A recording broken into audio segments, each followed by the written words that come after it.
Hello everyone. I am starting off an 8-day trip. I just commercialed into Lima, Peru. It is my first time here. It is currently 12:30 a.m. So it's a new day. So I started yesterday, commercialed out of Vegas on United Airlines, 10 a.m. to Houston, and I had like a hour connection time in Houston. Then Houston to here to Lima, and we landed at 11 p.m. And so starting an 8-day trip, I have all day today, and then tomorrow we leave, I think, in the late afternoon. And I gotta look up the details for that one. But yeah, so excited to be here. I want to take a shower and get some rest and wake up for breakfast. Breakfast is included. And then I booked me a tour since it is my first time here to this city. It's the easiest to just book a tour because you get to hit up a bunch of the, I guess, sites to see, popular sites to see. It is just a short 4-hour tour, which is enough for me. So, and that is not until 2:30 p.m. in the afternoon. So, so I'm just going to wake up for breakfast, and then, you know me, I already scoped out the U.S. Embassy. There's one right across the street. So I'll go see if I can get my mug. Hopefully I can get this. They have the small one because it's the beginning of my trip again, and I'm going to have to carry this with me throughout my whole trip. So I'll probably go scope that out after breakfast.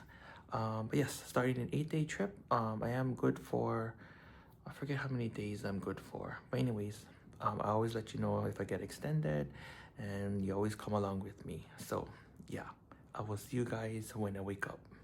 Good morning, peoples. It is 8 a.m. I just got back from breakfast. I forced myself to wake up at 7 this morning. Breakfast was really good. They had not the largest spread, but what they had there was actually all good stuff. And I love the, I call it European breakfast, but they have the whole like cold cut section, which I really love, and the vegetables and like cheeses and things like that. I really like having that for breakfast. And then on the hotline, as far as for different items, they did have their saltado, which is one of their main dishes that they're known for here, which is usually like tomatoes and onions and peppers and sauteed with like beef or chicken is what I normally see it with. And it's kind of like a marinated meat. And then it's usually served with like rice or french fries. They did have french fries on the hotline. And let's see, what else was different? Oh, they had a really good detox juice. It had like ginger. It was that red juice. I don't know what made it red. Probably maybe there was beets in there, but it was sweet, and I could taste the ginger in that one. And they also had papaya juice, which is, not something that you always see on a buffet, or juice in general. So that was really good to have. And then anything else that was different? Oh, tocino sausage. I know the Filipino tocino sausage, so they have their version. So I had some of that, and I didn't eat too much because I didn't want to be too full, although I'm probably going to go back to bed after this because I'm still sleepy. And my tour is not until later this afternoon, but I probably want to go, I don't know if I want to do Starbucks today or tomorrow, but I probably want to go to an ATM and get some cash, because I know on the tour they said there's going to be some areas, of course, where we can buy souvenirs and stuff, and I'm not too sure if maybe they might be cash only. So there's an ATM next door.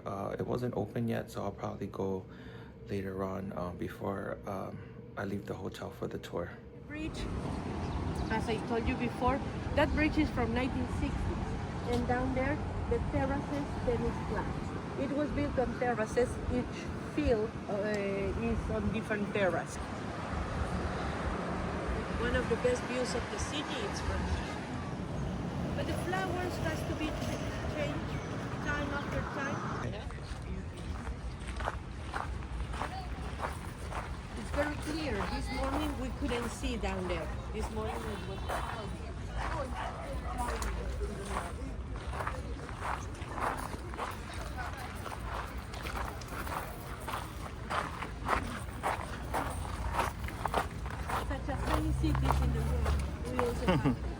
locks The as locks.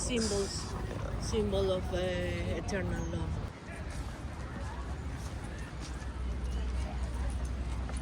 This park was inaugurated in 1993, inspired on the St. Valentine's, on the well park of Antonio, or mud bricks. Little handmade mud bricks placed as books on a shelf, one beside the other. Yeah, it looks like a big library, no? And in this case, pyramids in Peru are solid, are massive. There are no chambers or tombs inside. And it was abandoned. The walls were covered with yellow plastic. We also have a monument in honor of the maximum hero from the war with Chile. His name is Miguel Grau. There's a museum over there. It was a gift from the Italian foreign community when we celebrated the first centennial of the Peruvian independence. And the walls of the building are trimmed with mosaics. You see, there are like two panels side by side. Francis of Assisi, Miguel Angel Buonarroti, Dante Alighieri, Christopher Columbus, they are represented in there.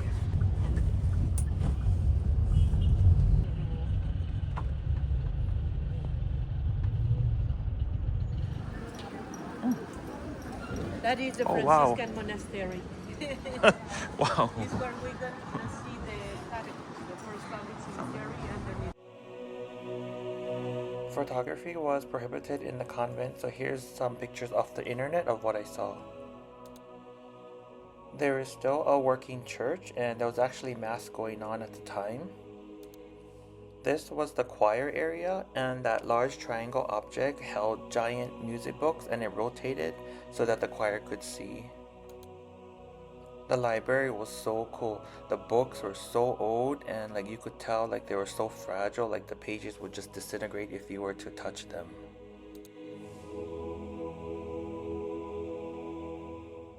This was like the main highlight to see was the catacombs right below the church that was having mass that was going on at the time, because you could hear the music above you. And like walking through the catacombs, it was like going through a maze. We had to steep low in some areas to get through, but just to see how like the bodies were laid out, it was so creepy cool.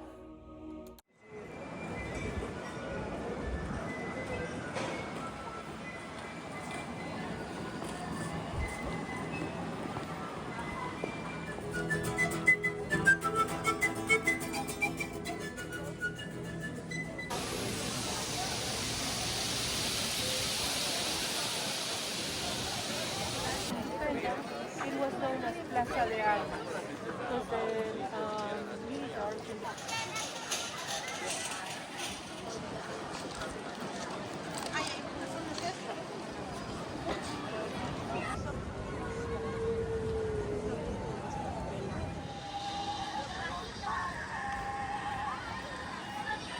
So there you can see the chapel in honor of Francisco Pizarro to the right hand side.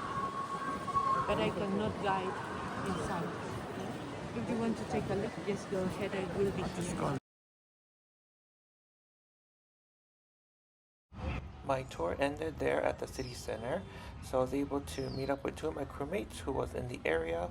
We just explored around the area a little bit more before looking for a place for dinner.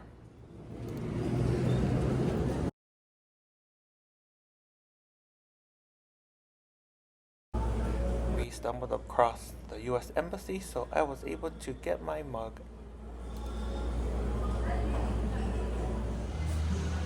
For dinner, we went to this beautiful restaurant called Casa Tambo. One of my crewmates went to this restaurant the last time he was in Lima, and he said that the food was excellent.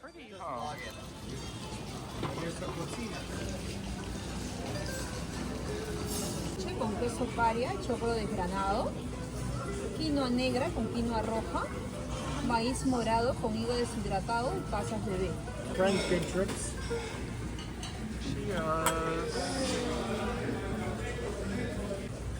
You have to get the ceviche in Lima. We ordered the fish ceviche. It was the best ceviche I've ever had. And my dish, I ordered what was called mancha pecho. It's described as a stew with pork, and it came with noodles and vegetables and crispy pork belly and a Creole salsa.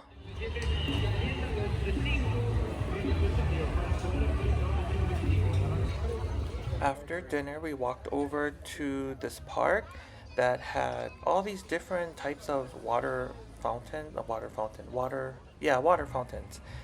They were so cool, all unique, and some of them lit up with lights. And the highlight, though, they have this really large fountain, and it's kind of like the Bellagio fountains. If you've ever been to Las Vegas and seen the Bellagio fountains, it played music and it projected images onto the water, uh, basically telling the history of Lima from beginning till current present day.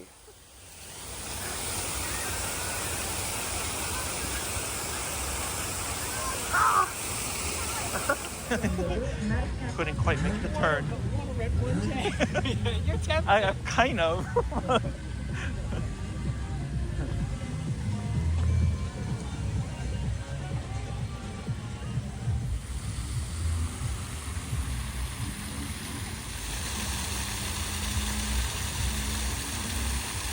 Well, it's 9:30, no, 9 p.m. I haven't talked to you guys since this morning, since I left for my tour.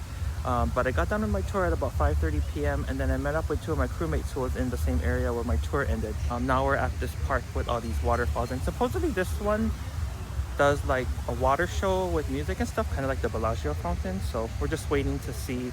But today went so fast, like I could not even vlog that much on my tour because the tour guide was spewing out so much information. She was really good. It was a really good tour if you want to see the main parts of the city really fast in 4 hours. But yeah, it went by really fast, so I just vlogged. I couldn't talk that much. And then of course when we got to the church, we couldn't vlog inside of the cathedral and catacomb area, so it's gonna be a voiceover vlog for that portion.